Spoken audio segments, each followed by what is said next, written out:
Hai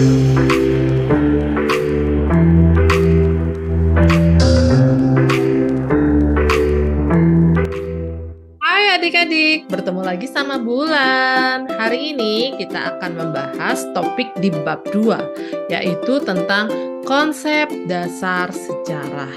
Nah, seperti yang kita ketahui, sejarah adalah pengalaman hidup manusia di masa lampau yang masih memiliki pengaruh terhadap kehidupan manusia di masa sekarang. Nah, salah satu peristiwa yang dapat dikatakan sebagai sebuah sejarah adalah peristiwa tersebut unik. Apa itu unik?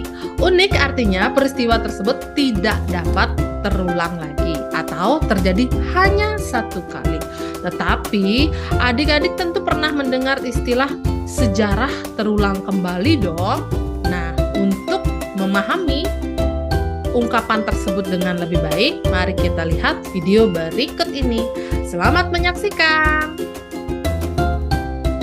3 peristiwa sejarah yang terulang kembali. Pembunuhan Lincoln dan Kennedy. 14 April 1865, Abraham Lincoln yang merupakan Presiden Amerika ke-16 tewas setelah ditembak oleh John Wilkes Booth ketika sedang menghadiri pementasan drama di Teater Ford. Peristiwa ini terulang kembali pada 1963 ketika John F. Kennedy tewas ditembak di tempat umum. John yang sedang berada di mobil terbuka bersama dengan istrinya, kala itu ditembak oleh seorang yang tak dikenal dan kemudian meninggal kala itu juga. Kekuasaan Stalin dan Genghis Khan. Stalin dan Genghis Khan merupakan penguasa negara terbesar pada era mereka, yaitu Uni Soviet dan Kerajaan Mongol. Genghis dan Stalin pun diketahui memiliki kisah hidup yang serupa. Keduanya sama-sama memulai reformasi. Masa kecilnya dihabiskan dalam kemiskinan dan sama-sama menggunakan nama samaran ketika berkuasa.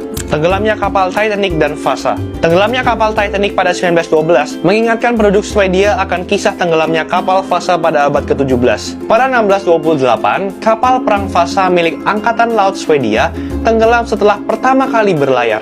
Hal ini juga terjadi pada Titanic di mana kapal itu tenggelam dalam pelayaran pertamanya. Kedua kapal ini diduga tenggelam akibat masalah konstruksi dan sama-sama mengalami kondisi cuaca yang buruk. Nah, setelah adik-adik melihat tadi video tentang sejarah terulang kembali, berikan alasan adik-adik, apakah peristiwa tersebut dikatakan tepat sebagai peristiwa sejarah? Berikan alasannya, sertakan buktinya. Selamat bekerja!